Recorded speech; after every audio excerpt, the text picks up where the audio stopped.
Welcome to Biohacking for the Executive Athlete, where high performance meets deep recovery and ambition is powered by coherence. I'm your host, Nicole Ward, Senior Vice President of Sales at Aon, board-certified health and nutrition coach, wellness geek, biohacker, and founder of the Sales Athlete platform.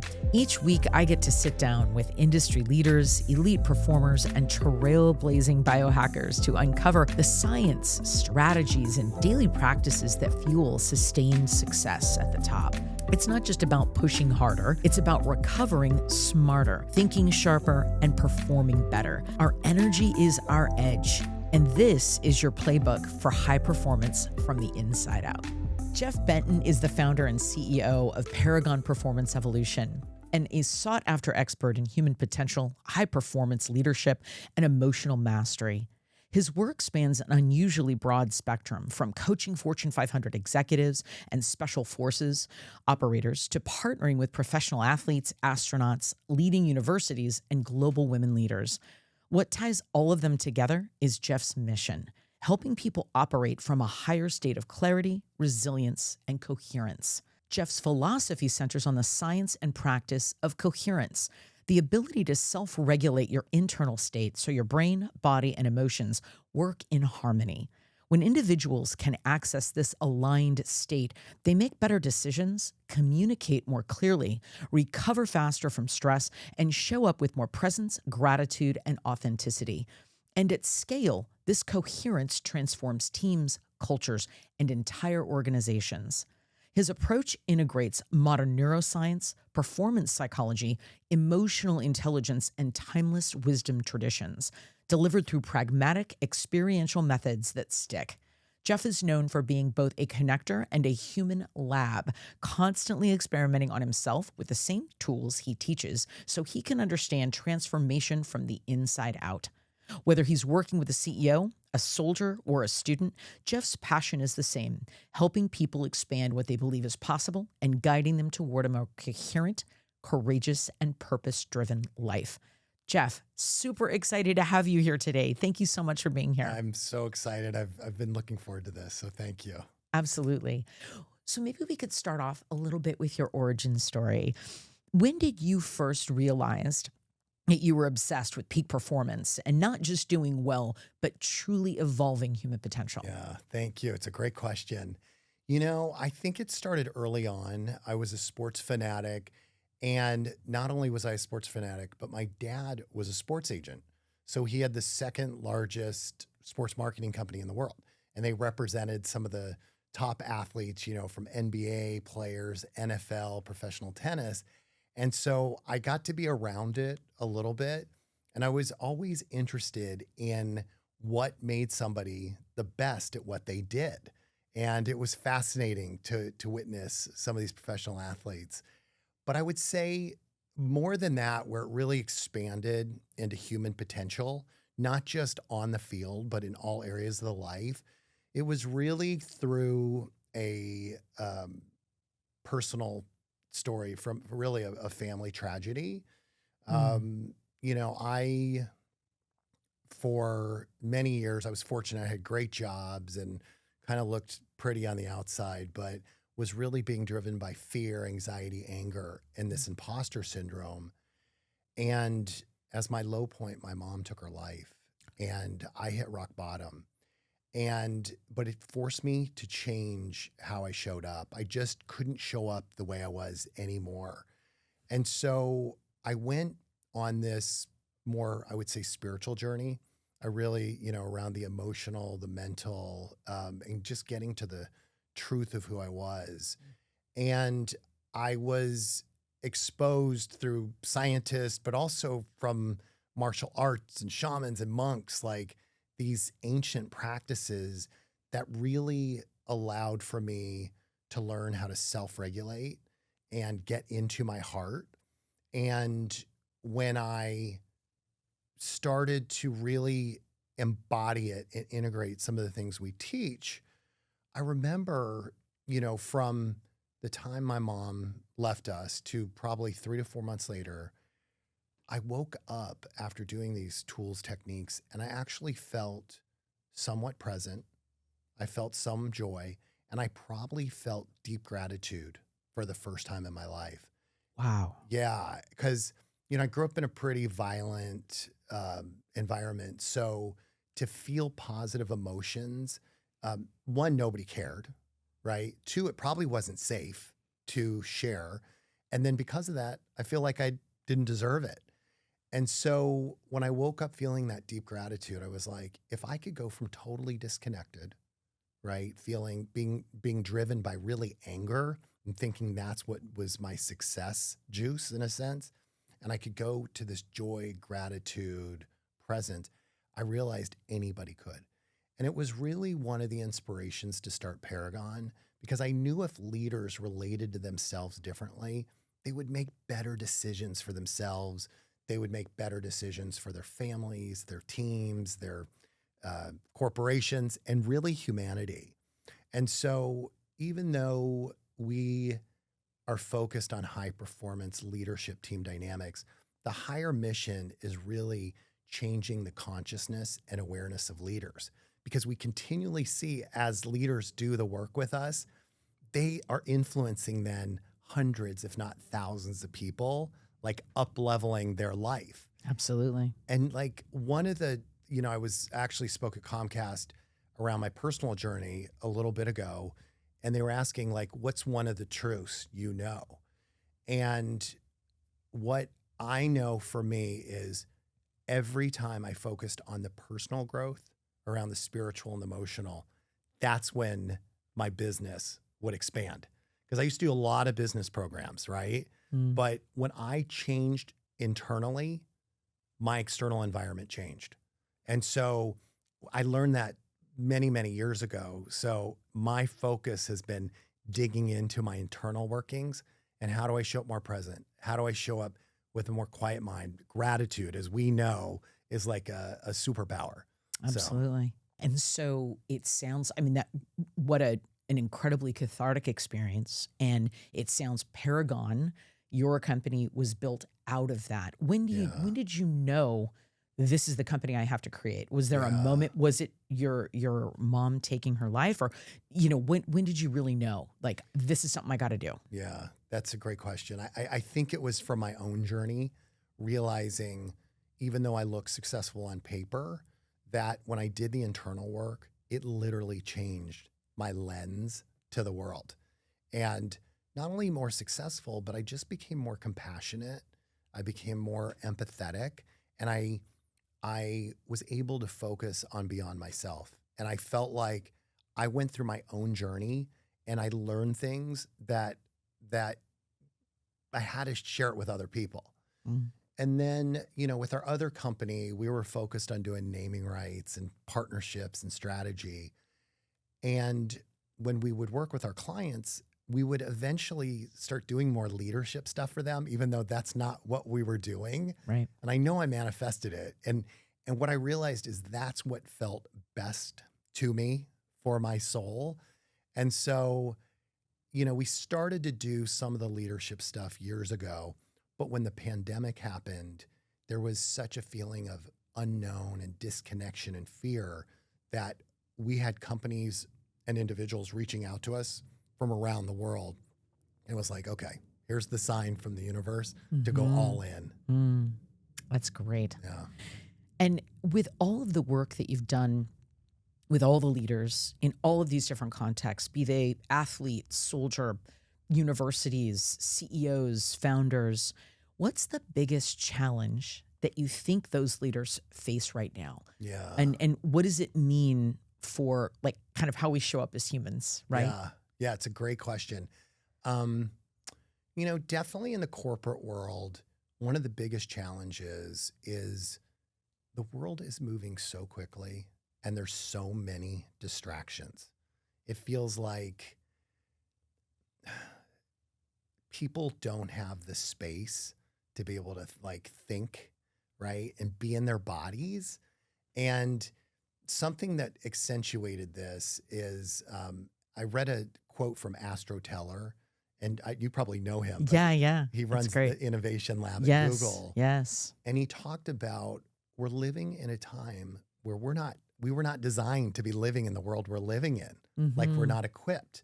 Totally. And so our nervous systems are not designed to be in this world of constant distraction, right? And so because of that, you know, we always talk about if we don't upgrade our human operating system, we're not going to be able to thrive or even survive. And, you know, also one of the things we always share with our clients, because they're like, okay, I'm going to feel good once this happens. You know, once this president's in office or out of office, or once this is over. And I'm like, things aren't changing. Things are only going to speed up, right? There's going to be more distraction, right? With technology, with AI, and there's going to be more separation because of it. And so until we take complete ownership of our internal state, we're always going to be sort of victim's a strong word, but we're always going to feel at the effect of. Exactly. Like the world's affecting us and that we have no control. Yeah. But when we can even learn some of these simple tools and techniques to self-regulate and slow down, there is that connection of like, oh, I have more control than I think, and more control even moment by moment. I couldn't agree with you more. Allowing for space and just pausing and slowing down, right? And that allowing ourselves to focus, right?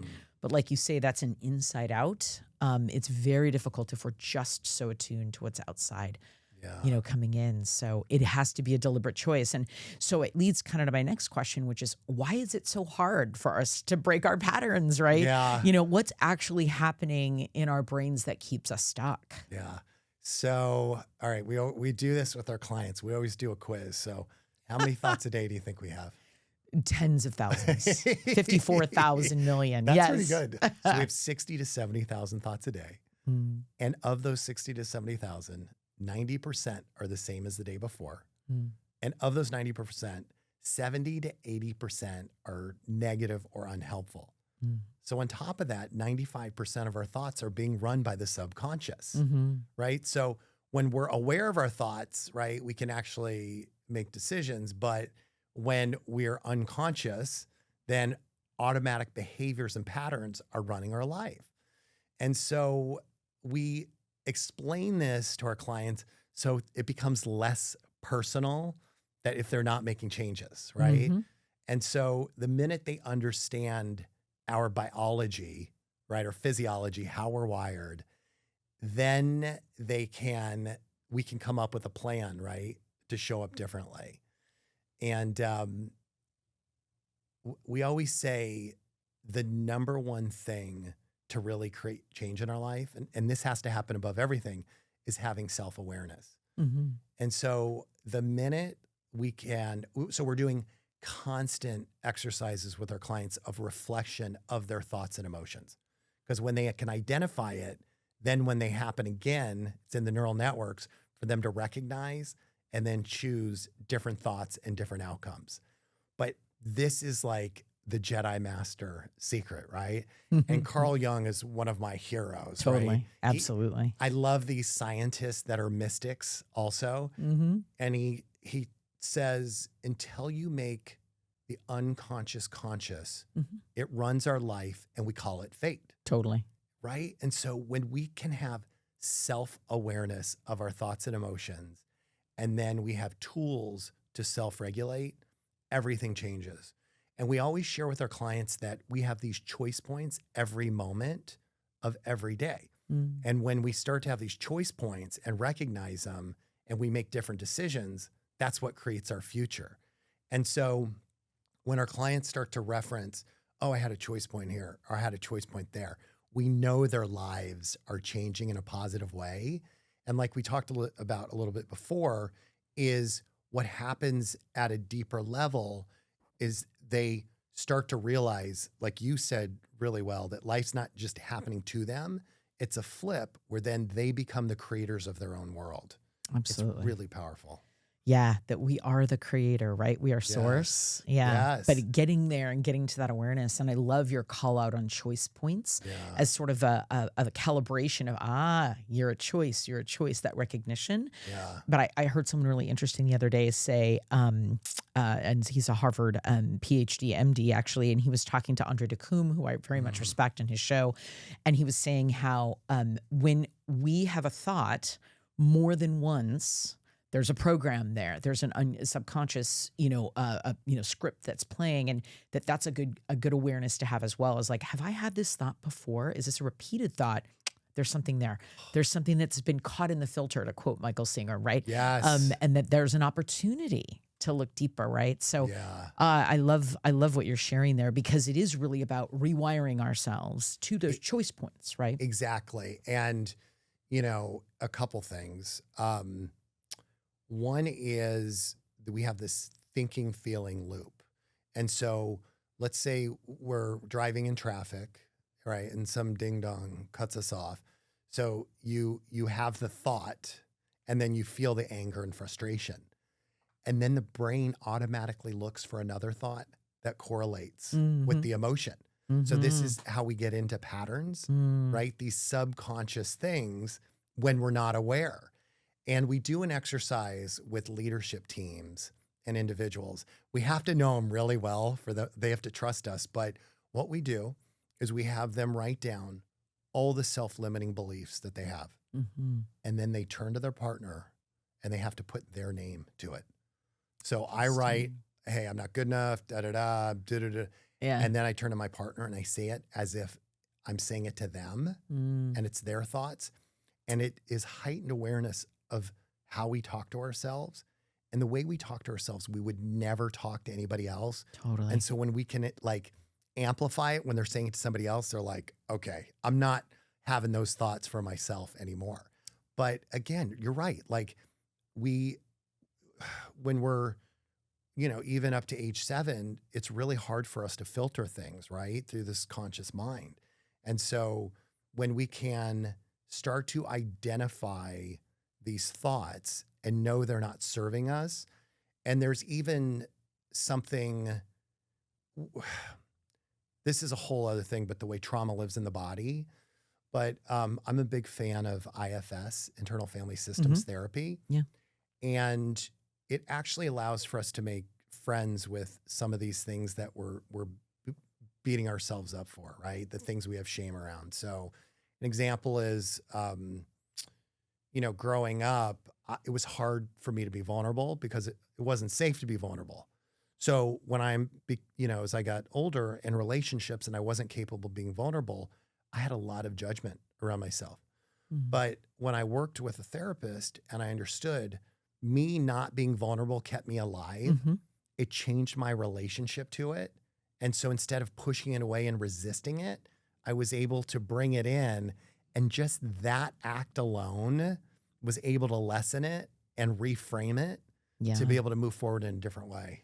Well, I think, you mentioned Carl Jung, who's, all about the integration of the dark side and the things that we are ashamed of, that we want to keep, hidden, et cetera. But when we bring those in and love on those and get that we're whole, we're all the light and the dark, and that wholeness, and give ourselves some grace for, like you say, where that lack of vulnerability came from, and then going, I get it, it feels coherent, right? Which leads me to my next question, because when we shift into a coherent state, which you just described for yourself, right?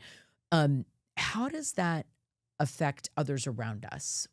How do you know when you're in a coherent state, and then how does that affect those around us? Yeah. So let's talk about what not being coherent is. Yeah. It's interesting because we are more than ever living in a world where people are in a stress response. And when we do surveys, when we do programs kind of pre and post, and these leaders are defining their normal state as mid to high level of anxiety. That as their normal state. We are not wired to be that way. And when we are in that stress response, one is it's beating up our bodies, right? We're producing the cortisol, the adrenaline ongoing. And so our body isn't capable of doing all these other magical things, including healing itself.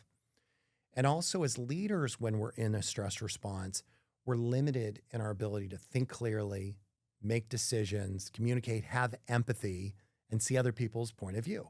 It's just science, right? It affects our prefrontal cortex. And so when we're in this stress response, we are limited in every way.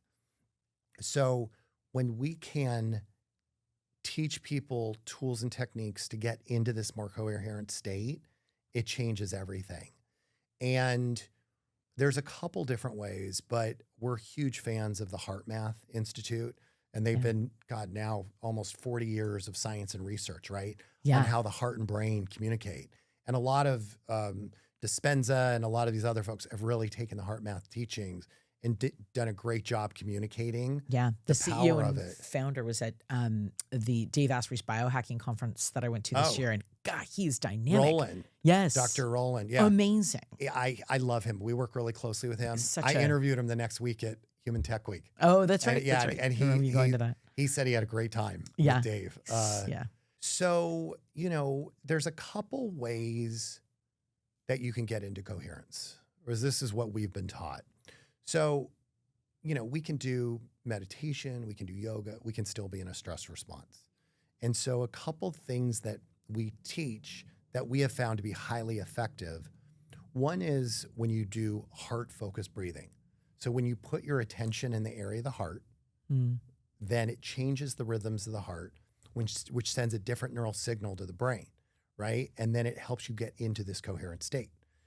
And then the second thing, which we have seen miracles, is when you can go from feeling these more depleting emotions to renewing emotions. So when we start to describe a little bit of the difference there. Yeah. So a depleting emotion might be anger, sadness, frustration. And when we do that, we produce, again, the adrenaline, the cortisol, right? These things that when they're on, it's good for a short burst, but when we're living in it, it's really limiting the brain, the body.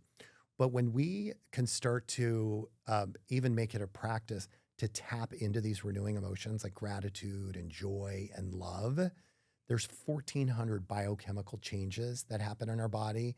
And we create all these incredible hormones, all these incredible chemicals, including DHEA. And DHEA is the vitality hormone. Yeah. And when you start to produce DHEA, it really cool things happen. Yeah. And again, going back to Heart Math, they've done studies where even 5 minutes of quick coherence, this quick coherence technique, which we could do later, when somebody's done it 5 minutes a day for 30 days, they've doubled their DHEA. They've increased it by 100%. Wow. And I could talk about this all day long, but they've studied the monks right over in Tibet, and all these people that are doing superhuman things, and like Harvard Medical School went over years ago. One of the things they found where these monks were not only doing superhuman things, but they were creating brainwaves they'd never seen. So gamma. Yeah. And higher than beta, but they were in this complete state of calm, love. And they said, and one of the things they learned is they were feeling these immense amounts of gratitude, not just for themselves, but for the world. And so gratitude is, when we connect with gratitude over and over and over, it literally activates our superpowers. And we've seen it so much that when the pandemic happened, we created a global group, and we would do 30-minute virtual sessions every day. And we'd teach people how to get into a coherent state. And then we'd do some sharing. And then ultimately we started to send this healing energy to somebody in need. They might have had, chronic pain, autoimmune disease. We started to see so many healings that a woman that ran research at Harvard Medical School actually did a white paper on us. Wow. But it was simple. It was 30 minutes. It was people getting into a coherent state, getting in a state of gratitude, and then however it made sense for them, sending that gratitude, that heart energy to somebody else. How long does it take to get into it? You said 30 minutes, but like, does a leader out there, someone who's, aspiring to incorporate this into their Yeah. daily routine, do they need 30 minutes to get in a coherent state? It could be 30 seconds. Oh, well, then if it's 30 seconds, then let's try. It could be Let's 30 try. seconds. Let's do it. Yeah. And that's why the things that we teach, really from heart math and some of the other modalities, because they're so powerful and also you can do it with your eyes open in real time in the most stressful, challenging situations. That's why first responders are using this above everything. Special forces being trained the first week of training. The American Nursing Association just voted it the #1 intervention. SWAT teams, I think heart math trained probably hundreds of thousands of nurses, Amazing. right? This is the #1 thing. And, one of the things I was going to share before we do this and why I'm such a big fan of your podcast is Paragon. We train a lot of teams that work in the most elite performing environments. So again, special forces, pro Olympic athletes, astronauts, global first ladies. And the irony is, like, a lot of times this stuff is looked at as secondary in the corporate world, right? Yeah. But the reality is you and these other corporate leaders are operating in very high stress, high stakes environments. Mm-hmm. Yeah. Yeah, no, everything you're saying resonates so much. I mean, my book coming out in Q1, shameless plug, Yes. is all So about excited. optimizing. We're getting you on the speaker circuit Oh, right away. let's do it. Let's do it. I'm in. But what I love is, what you're sharing around all of the, the spiritual tools, the meditative tools, the heart tools that you can use. And a lot of what I'm focused on is that nutrition and the wellness and the spiritual side as well. But it's all about, to your point earlier, how do we optimize ourselves? How we spend so much time, to use your phrase, mastering operating systems outside of us, and we don't Yeah. master for this operating system. Yeah. And we are better humans, better colleagues, better partners, better parents, better leaders, better all the things when we've really dropped in to ourselves spiritually, emotionally, health, nutritionally, all of that, right? So Yes. couldn't agree with you more. Yes. So let's do it. Let's do a quick coherent. Okay. I'm intrigued. Let's do All it. right, perfect. So if you're comfortable, close your eyes and just check in with your body and just kind of see how you feel right now. And just start to take some smooth, easy inhales and smooth, easy exhales. And just feel your body relax a little bit more with each exhale.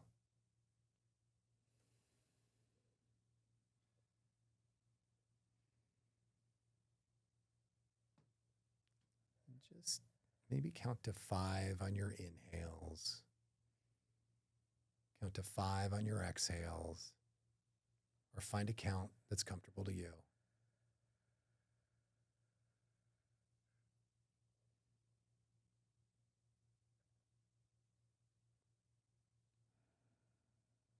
And as you breathe in and out, maybe just put your attention in the area of the heart. And just breathe into your heart or chest area as if it's the only place the breath can go. And from your heart or chest area, as if it's the only place the breath can come from.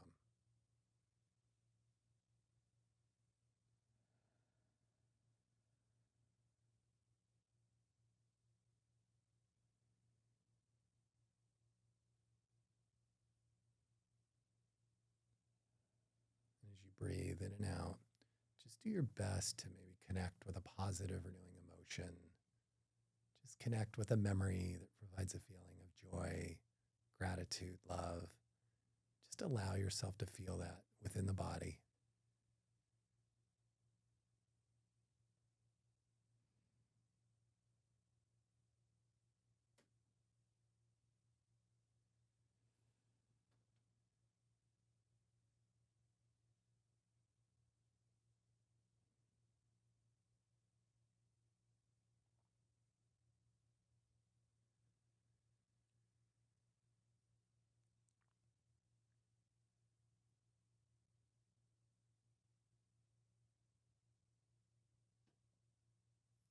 Let's take a couple more deep breaths in, deep breaths out. As you breathe in and out, just take notice of your body. Just see if you feel maybe a deeper level of calm, peace, coherence. And as you breathe in and out of your heart, maybe feeling that deeper level of coherence. Know that this is the state in which the body heals and regenerates itself, and also where we optimize key brain functions. Be able to think more clearly, communicate, have empathy.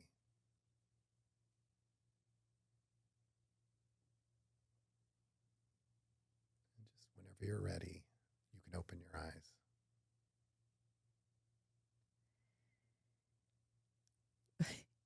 What was so great about that is I was just smiling so hard on the inside. I was trying to I didn't want to look like the village idiot, like with this huge smile across my face, but I was like, because it was so joyous, that memory, that I kept finding myself wanting to to break out in this huge smile. And I was like, I love it. So think about that. Was only a few minutes. I know, right? Amazing. And you said it so perfectly, but it's like, to be a high performer, it's having the awareness. And how do we keep getting into a coherent state? Because every time you do this, you reset your nervous system, and this starts to become your new baseline. Yeah. And that's what it is, because when we're in a coherent state, then our lens to everything else changes, right? So we can do all the programs and all the mindset. But one of the biggest teachings is peak performance and presence is all about getting your physiology right in the moment. So if that's all we thought about, right, our internal state then creates a different external reality. Yeah, I get it. I totally get it. And what supports that is really good nutrition and diet and exercise. But yes, I totally believe it. I love it. I love it. I love it so much. And so what does a coherent team look like? Like on an individual level, I think this lands, right? And I get it. And I think the listeners can get it. But how would a team, and what would the impact be on this for a team that's coherent? So we always say the number one thing to enhance team dynamics is each individual owning their own potential, right? And being able to get into coherent state. Because we used to do a lot of team dynamic stuff. Everybody'd feel great. We'd get these high ratings, but everybody would go back to the same baselines and behaviors the next day. So when we work with clients, the first piece is what we call self-evolution, and it's working with each leader as a team and then private coaching. So they're learning how to get out of a stress response into this more coherent state, greater awareness of their thoughts and emotions, and owning their own potential, so that when they get into a team environment, when something is not potentially aligned, they're taking ownership of their own behavior before they might be projecting on others. To someone else. Yes. And so what happens is when they're when teams don't do this and they get in a stress response, what happens with the body is when we're in stress, we go into survival mode and we can start to see everybody as a threat. And so when teams are working in a stressful environment, they are literally looking at everybody as a threat. And then when things are really tough, they go into silos. And so I brag, but my business partner has done an amazing job with Cornell University. Yeah. And we did a case study with them of how their culture was transformed within a year. And they presented it at a higher education conference. And some of the teachings were, one, when they got into this coherent state and each individual took responsibility. And two, when one of the most important things is creating trust, right? We can talk about trust all day long, but unless you can create an environment and space where people can be authentic and vulnerable, trust can never be created. And so one of the things I feel like we do really well is bringing teams together where they can just be in their humanness and connect beyond the day-to-day work stuff. Because when we're stressed, right, we're protecting our own turf. It becomes very transactional. And then people aren't at their full capacity or connecting. And so getting into a coherent state, having each person own their own stuff, and then having this environment where people can take off the mask and be themselves, we see teams start to operate at entirely different levels. Mm-hmm. And then from there, it's fun because this is stuff you love. We can even have them wear biometric wellness devices Mm-hmm. where they will see their coherence rise when they're working together. Yeah, So we teach them how to get into group flow. Yeah, that's my next question, because obviously I am a wellness geek and biohacker, and a lot of our audience, is as well. And I was going to ask you about what are the wearables that Yeah. you recommend, or when you have people, track through devices, what kind of results you see. And I posted an article about this a little while ago that, saw it. I loved it. in terms of, when we think about sales, the sales profession, obviously I've spent my career as a, in a sales leadership capacity. And when I think about all the teams out there and the ability to use these wearables and to use technology, it can give us so much insight. So I'd be Yeah. curious how you've seen that show up. Yeah. So as far as technology, I wear an Oura ring. I think they have pretty good data. I Yep. just bought the new Whoop. Yep. But I can't figure out how to. Same. Oh. New Whoop. Oh, I and, should have brought it because yeah. I would love. Give you a tutorial. Okay, thank you. No worries. And then HeartMath has the inner balance, Yep. which it measures your coherent state, like in real time. And Roland really was one of the fathers of HRV. I mean, they developed that 30 years ago. So it's really interesting because you can train yourself in real time. So when you're looking at your levels of coherence, right? It's reading a pulse from your ear and then converting the HRV, right? I've had that device. Yeah, it's amazing. So you know that. Yeah. And what's cool is then you can see in real time when you do certain things. And we teach a lot of programs around HRV. Mm-hmm. And, like people ask, okay, what do I do to raise my HRV, which is an indicator of emotional and physical resilience. The first thing we say is sleep, right? Like we all want to biohack to get beyond sleep, but it's the most important thing. 100%. As you know, everything becomes secondary. And then food is so important. And not just like what we eat, but when we eat. Right? 100%. And so the fasting is great. One of the biggest changes where I've seen a jump in my HRV is I used to eat late at night, but now I eat at like 5 or 6, right? So I have 3 to 4 hours before bed. Yeah. So now my body has time to digest before I go into rest mode. Totally. So it's not processing. Being outside, sunlight, nature is so important.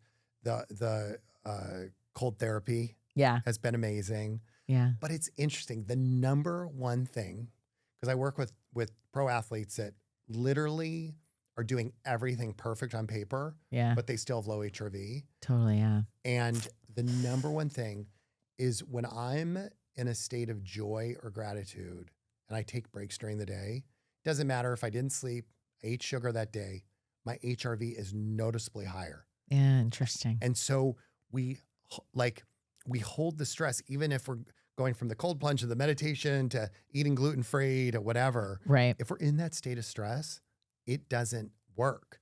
And so I'm so interested in like what we store in the body.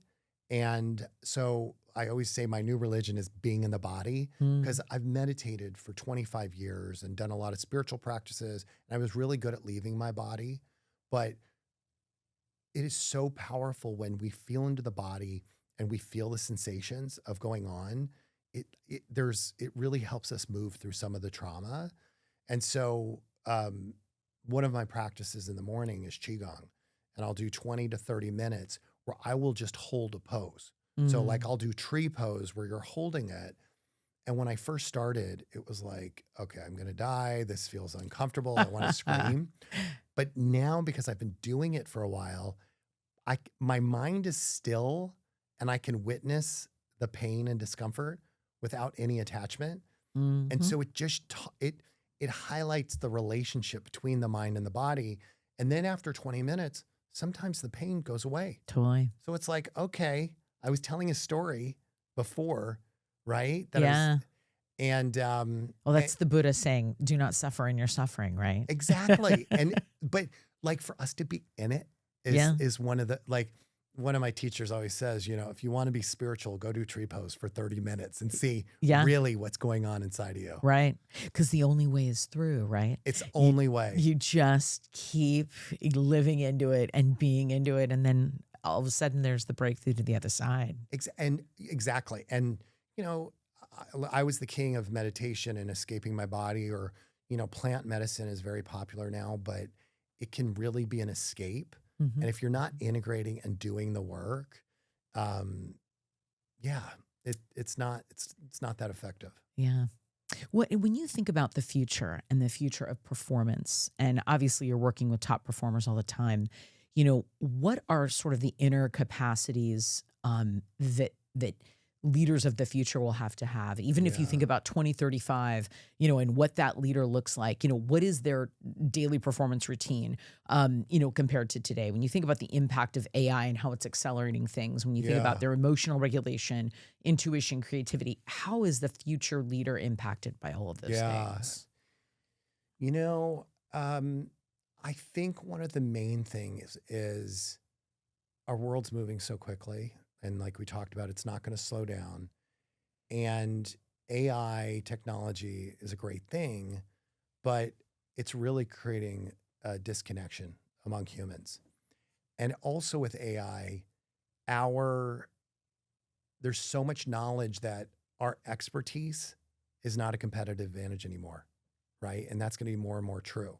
So one of the programs we really talk about and share is human connection is the new superpower. And it's, you know, Maya Angelou always says, you know, people don't remember what you say, they remember how you make them feel. And this is true, right? And we continually see it. And when we start to learn how to self-regulate and get into this coherent state, we can actually change our environment. And so we teach special forces this, we teach parents of autistic children, where when they change their own state, they're telling us their children are speaking and being affectionate for the first time in their lives. And so I say that because we're always reading each other's nervous system. Mm-hmm. And so one of the new superpowers to develop is when we can get into this coherent state, right? We get into heart coherence. We can actually calm somebody's nervous system. There's been tons of experiments where we can help them heal, right? And so this is the new superpower of the connection with people. And we train sales teams all the time to get into this deeply coherent state and to be really present. And we have this whole coherent communication, crucial conversations, and we'll have sales folks that's all they do with their clients or prospects. And they're really attentive. They're in the heart coherence. And they say their client or their prospect comes back and says, and they'll talk for 95%. And they'll say, that's the best meeting I've ever had. I'm going to give you our business. Right?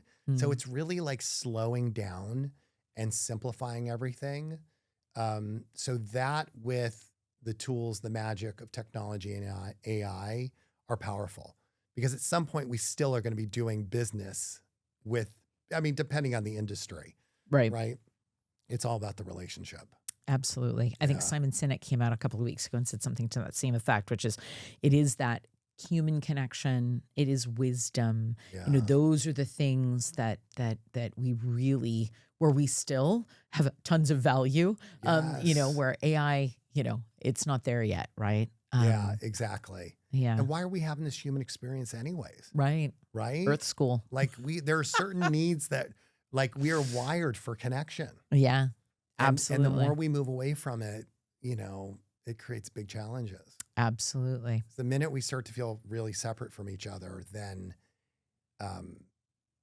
we can do bad things to each other, you know? I agree. Yeah. What, if you were going to walk us through what your ideal performance day looks like from the moment you wake up, when you're winding down, you know, what are some of the non-negotiables? What are the stakes in that? For me, it's, I love waking up in the morning early, like 5 a.m. First thing I do is stretch. I just move my body. And I don't know if you know gyrotonics. Yeah. Or gyrokinesis. Yeah. I do that. and it creates like lubrication in the joints Yeah. and the spine. And my body feels better than ever. Totally. It's also great for your lymphs. Yeah, Yeah, exactly. lymph nodes. And then I do Qigong, Yeah. right? And so I love doing it at dark, like when it's dark out still. And then from there, I meditate, because after being in a pose, meditating after that, my body's in pure bliss. Mm-hmm. And I've done a lot of different meditations, Vipassana, TM, Rinzai.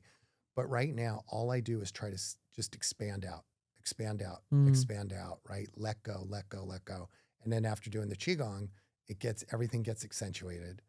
And then from there, I go out for a walk, one, to get the sunshine, and two, after doing Qigong, it sort of helps the blood and the Qi sort of merge together. And then most days I don't eat until like 10 or 11. I really think the intermittent fasting, doing 16 hours, is really powerful. And so I'm doing a better job walking throughout the day, getting sunshine. But, I heard recently that if every 30 minutes to an hour, you do 15 squats, push-ups, you've seen this, right? Yeah, they're called workout snacks. Yeah, this brilliant woman, she was on Rich Roll, I forget, she was on one of the podcasts. But if you do that, it's an equivalent of like 30 minutes of walking. Totally. So little bite-sized workout snacks. Yeah. Like again, 15 squats, 10 push-ups, right? Like just that. And sometimes I'll do plank. And so if you do that a couple of times throughout the day. Yeah. And then, in the afternoon, if I can take a 15-minute meditation or listen to binaural beats or something like that, I see it in my HRV at night. And then, some people think it's better to go to the gym in the morning and do the sauna because your heart rate, and then it has time to adjust. I love working out at like 4 or 5 at the end of the day. Oh, because man. it's just, everything's built up, right? Yeah. And it's a release. And then I try to eat right after, right, to get the digestion. And then I'm not great at this, but I'm great at telling other people of being off technology an hour, hour and a half before. Yeah. Because that blue light is just not good for us, right? It activates the brain like we're still up. The nights that I meditate and I'm not on my technology, I sleep so much better and my HRV is higher. And honestly, but I would say the biggest thing when I work with these high performers is, how do you find more joy throughout the day? And how do you, Joe Hudson says it great. How do you find 10% more joy in each moment? Totally. Right? Totally. That is the ultimate high performance tool. Totally. I love that. That's such a great, it's a really good point. And I love Joe Hudson. Are there any unconventional, like fringy practices that you deploy, whether it's, and you mentioned a few really good ones there. So if you don't have anything else, I totally get it, but I'm just curious if there's any, whether it's different types of somatic work or different types of spiritual disciplines, anything fringy that you've tried that has gotten a you tried everything. Okay. Well, some disclose what you choose. Yeah. No, right. I get it. Right now, I'm really interested in how trauma gets stored in the body. So one of the things I've been trained in is one woman, it's called Psychoneuroenergetics, or it's point holding. And so there's pressure points on the body. Yeah. Like Rolfing, you mean? It's all sort of goes back to the same, the meridians. But so I'm training with these two amazing women, Catalina and Judith, and they really trained with like Peter Levine and some of these somatic experts that have done great work. And so one, like the sort of process behind it is, when we have trauma and we don't have the ability to process it, it gets stored in the body. Yeah. Especially as a kid, right? Yeah. If we're in an unsafe environment, we can't say, I need to cry right now, or that's not fair, right? Right. And it gets stored almost like as a crystal. Yeah. And that crystal acts as like a computer chip where it holds the memory of the trauma. Yeah. And so there's pressure points where if you keep holding them and somebody can identify the trauma and you can walk them through. So they're feeling in the body, they're feeling the sensations, right? And whatever it is, and the memories. And as you're holding the pressure points, you can almost feel it release because the pressure points get really hot and start pulsating. Interesting. And I'm still learning, but I've been doing a lot of sessions on people recently. And I've worked with a woman recently who was having a lot of panic attacks, a lot of changes in her life. And we were able to identify something from 20 years ago she hadn't remembered. And as she talked it out and was able to reframe it, and as she identified with it, I could feel heat in my fingers where I wasn't even sure if I could keep holding it. Wow. And since then, she moved through it. Like she's been in this state of bliss almost from it. So, the biggest thing is we're so good at disconnecting from our bodies, especially now more than ever with Instagram and this and that. Yeah. When we can actually stay in a feeling or a sensation without putting meaning to it, a story, it helps us move through this. Totally. I love that work. I mean, that's really interesting. I mean, what I understand of like somatics and mobility is we can often tell by our posture, our gait when we walk, Yes. The way literally you can look at someone structurally and see some of where they've held pain or trauma in their bodies, right? We all have, like you say, it's in there, and the opportunity to do what you're describing is really, really interesting because there's acupuncture. I've done Rolfing, but I've not done the pressure point therapy that you're talking about. So it's super interesting. I love it. You have to get me the details. I'll get you the details. Yeah. And with this group we've had where we've been doing these coherent community sessions, it's been interesting now that we've done hundreds and hundreds of them where what they're dealing with emotionally or where their trauma is, how it's manifesting in similar points in the body. Like a simple example is somebody has heartache and then they have things going on with the heart, right? Or, I mean, it's wild. Interesting. So, and in a sense, we're kind of a hologram, right? Like our energetic field or what's happening emotionally, it's all connected. Then just gets played out in the body. Yeah. And sometimes we're trying to solve for the symptom, right? Especially with pharmaceuticals or whatever, but how do we actually, it's the cause and the effect, right? How do we really get to the cause and the truth of things? And then it's interesting how our body heals as we do that. Yeah.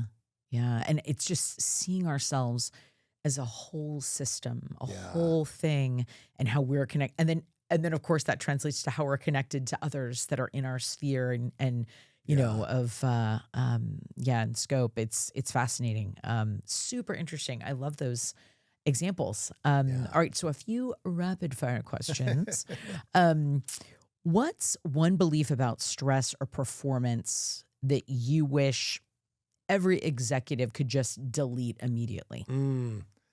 I would say one of the biggest is stress does not live in our external circumstance. Stress does not live with your boss. It doesn't live with your client who thinks you're available 24/7. Your teenager asking you for money. Right. Stress lives in the body. Okay. And this is great news because we can't always change our external circumstance.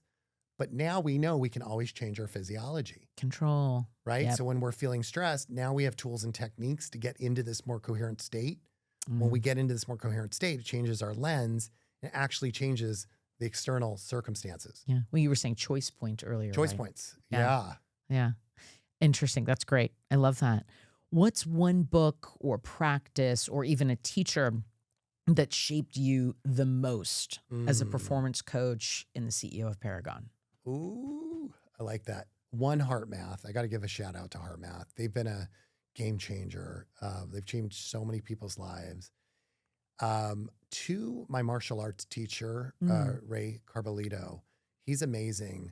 And forgive me, what martial arts have you studied? Ninjutsu. Oh, yeah. Yeah. Ninjutsu. And Bagua and Jiu-Jitsu. Okay. And one is in our training and practice, he would push me to do things I didn't think were possible.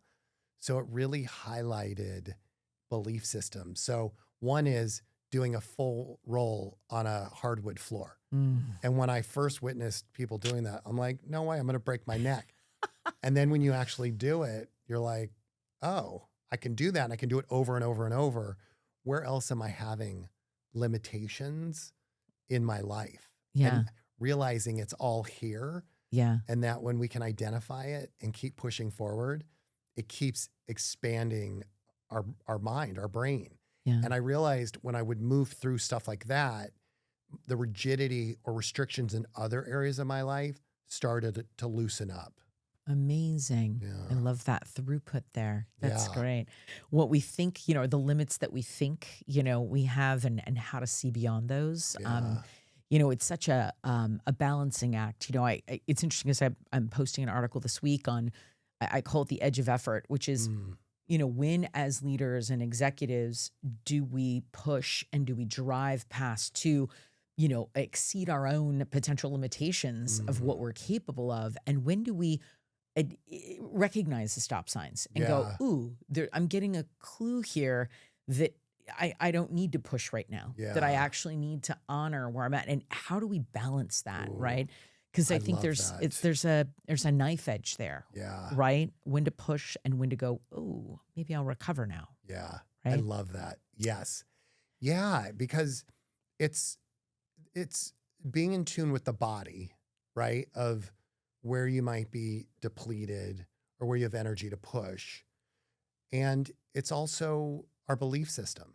Like we can constantly be having self-awareness of questioning why we're having certain beliefs and then seeing if there's different beliefs that serve us and those around us, right? That can be ongoing. Yes. And when we start to do that, it's our lives change. I completely agree. Yeah. I love that. So if every listener or watcher took just one step this week toward becoming a more coherent, high-performing human, what would you want that step to be? I would say see if you can have greater awareness of your thoughts and emotions and witness it, and then do heart-focused breathing to change your physiology, and then see if there's different thoughts that serve you. So it could be, I'm about to go give a presentation to my boss. And you could be like, oh, I'm not good enough. I'm, not going to do well. Recognize those thoughts, almost look at them as separate from you. Do heart-focused breathing, getting into a coherent state, and then just see if there's a different way to think about it that serves you. Say, hey, this is an opportunity. I remember when I did this great presentation, connect with that, and say, I'm going to go in there and do the best damn job I can do. Yeah. And just start to have fun with this, right? Because it's only about our own experience. Like this video game of life. Like the more we can own it and have fun with it. Totally. And nobody else cares, right? Like, right. How can we just continually evolve and have fun in what we're doing? And just start to witness maybe different outcomes in your life. I love that. Yeah. It's so funny because we spend so much of our lives wanting to, the fear of looking bad or the need to look good. And then we wake up one day and go, no one's thinking about me at all. They're only thinking about themselves. Yes, exactly. Just like I have been. And that awareness is such a huge eye pop of like, oh, wow. And then you get that sense of play to your point, where you do see it as like, this is an opportunity. It's a playful opportunity, to not invest so much in a result, but just to be, Exactly. And, as leaders, as you get higher and higher in the ranks, the imposter syndrome increases.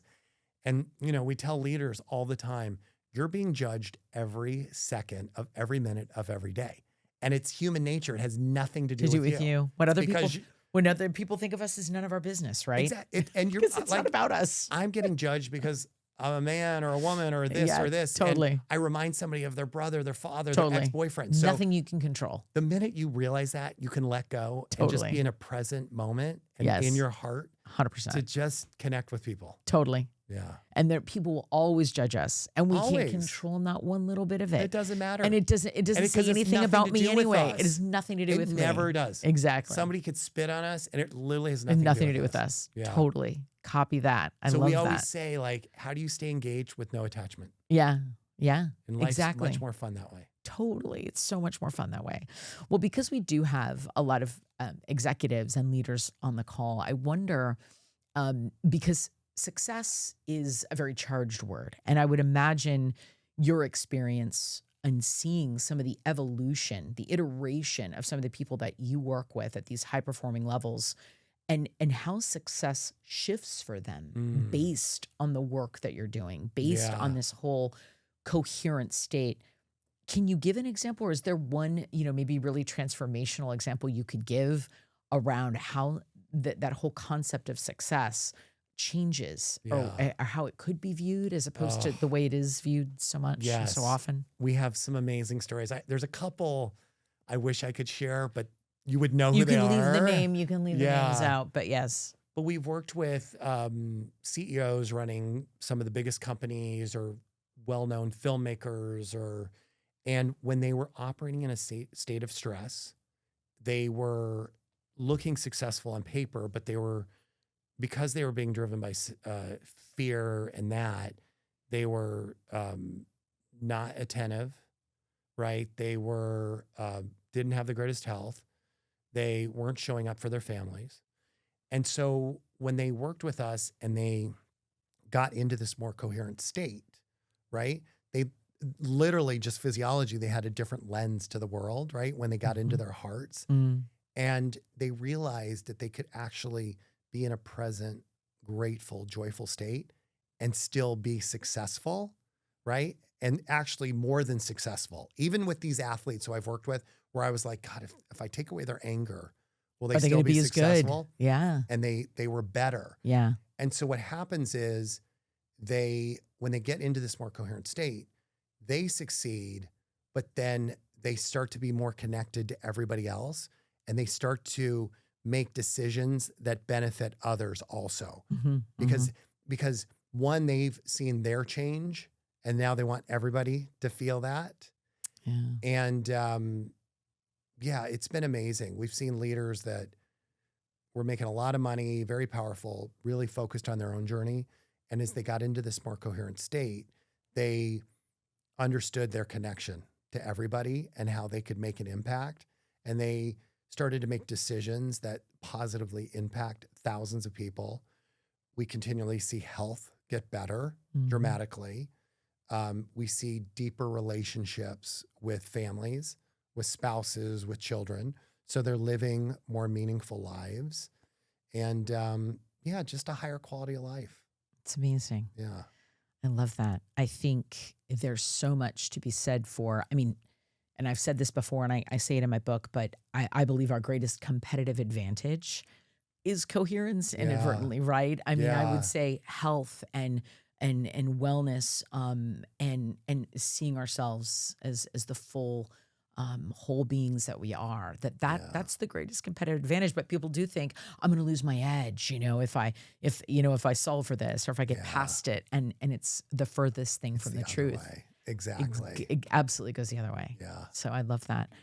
So where can people find or follow you if they want to come and bring their sales team to Paragon, or they themselves want to come and get coaching? Yeah. How does all that work? Tell us how to stalk you. Our website is performanceparagon.com. Okay. And my email is jeff@performanceparagon.com. Okay. And we just started Instagram. I should know what it is. I think it's Paragon Performance Evolution. But yeah, we would love to. Anybody who's interested in learning more would love to share. I love it. Yeah. This is just amazing. Anything I didn't ask you that I should have asked you, or any last insights that you want to share?